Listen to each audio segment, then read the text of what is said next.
Què és una allau? Una allau és un desprendiment d'una massa de neu per un pendent. Com es classifiquen? Les allaus es classifiquen en allaus de placa, allaus de neu nova i allaus de fusió. Quines són les seves característiques i quan es produeixen? Les allaus de placa es produeixen pel lliscament entre les plaques de neu que no estan prou cohesionades entre elles. Habitualment és el pas d'un esquiador el que les provoca, pot ser també el pas d'un animal.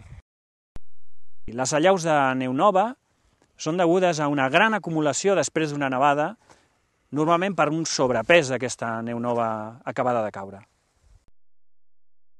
Les allaus de fusió són molt lentes i pesades, sempre quan la temperatura de l'aire està per sobre dels 0 graus. Quines són més perilloses? Totes les allaus poden tenir greus conseqüències, però les allaus de plaques tenen 2 factors que les fan molt perilloses.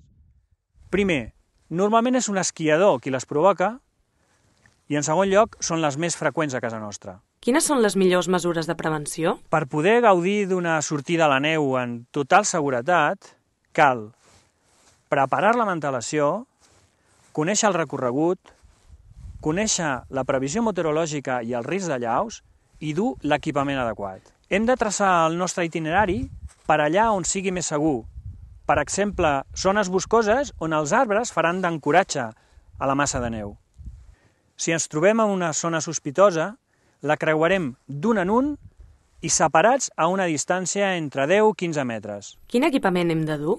Sempre que la neu cobreix la muntanya, hem de portar un equip indivisible: l'arba, la sonda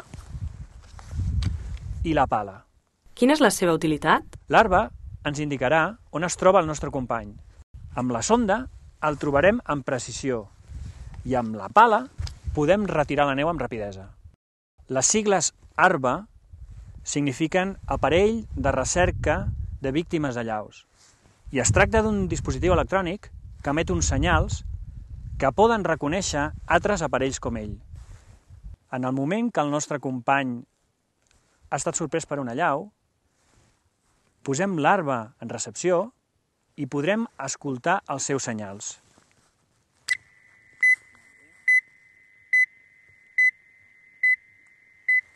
Què hem de fer si ens trobem enmig d'una allau? Ens haurem de desprendre dels esquís i els bastons i mantenir-nos a la superfície de la llau. Això podem aconseguir-ho fent moviments de braçada. Cal que posem les mans davant de la cara i fem un espai perquè puguem respirar un cop la llau s'hagi aturat. Com podem conèixer el risc d'allaus? És molt fàcil. De la mateixa manera que mirem per la televisió la previsió meteorològica, avui ja hi ha programes que ens ofereixen aquesta previsió a la televisió. També podem consultar-ho al web. Al Meteocat trobareu un enllaç on us explicarà aquesta previsió d'allaus.